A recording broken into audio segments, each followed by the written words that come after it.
On a eu un penalty flagrant qui n'a pas été sifflé. Donc vraiment, le carton rouge du CAF, Commission centrale des arbitres. On a vu les limites du staff technique du Mali. Parce qu'à aucun moment, ils n'ont su trouver la solution, le problème, l'équation posée par les sélectionneurs marocains.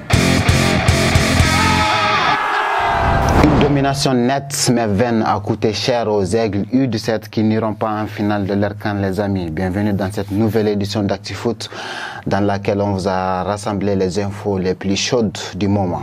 On commence tout de suite par un petit zoom sur le championnat national. C'est parti.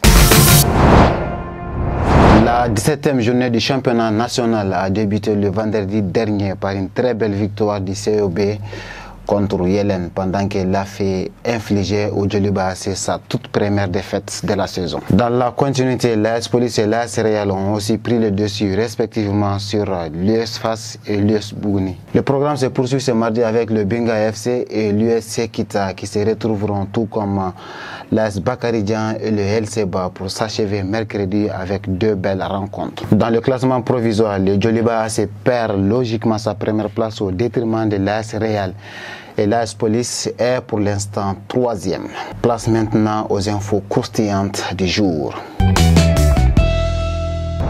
On ouvre cette rubrique avec l'Angleterre où Southampton de Moussa Djenepo a officiellement été relégué de la Premier League le samedi passé après un énième revers contre Fulham lors de la 36e journée. Djenepo et ses coéquipiers ont enregistré à cette occasion une 24e défaite en championnat, ce qui scelle définitivement leur descente en Championship. Disponible depuis une semaine, le milieu de terrain malien Yves Bissouma a fait un retour malheureux sur le terrain le samedi passé en jouant une trentaine de minutes lors de la chute de 2-1 des Spurs de Tottenham contre Aston Villa. Avec 57 points à la 7e place du classement, Yves et ses compères ne parviendront pas à obtenir la moindre place européenne en Premier League. Abdoulaye Doucouré et Everton ont aussi chuté 3-0 contre l'équipe imbattable du championnat anglais Manchester City dimanche.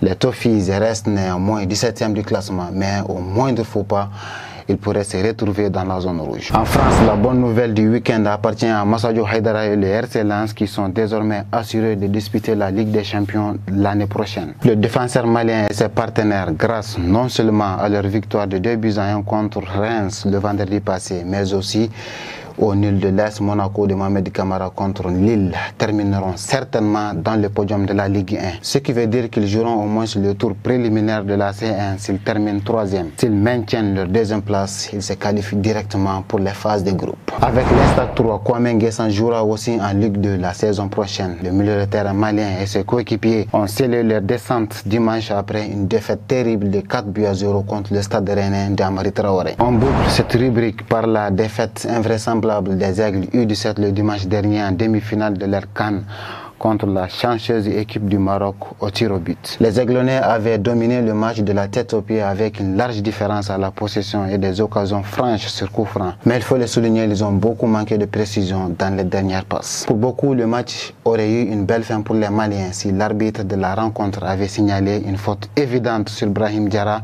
dans la surface de réparation adverse en fin de match. À ce propos, on est allé recueillir les avis de quelques observateurs, découvrir leurs réactions dans la rubrique des cartons et des footus. Malgré les défaites, les Aigles cadets ont reçu un parcours honorable dans l'ensemble et on a demandé à deux experts de les noter avec nos cartons vert, jaune ou rouge. Voici ce que ça a donné. Carton jaune, kadam munkan, namu ta cadé nuna, on te ta rabo phase pour la ou bien classement honorable, on me ta John et non fait. Donc Paris Boulot Flakele Yanabora, on a pu atteindre ça à la Coupe du Monde. Mais trophée Maseka Soro. Donc c'est pourquoi j'ai dit avertissement carton jaune. Expérience en entraîneur de Rondo là.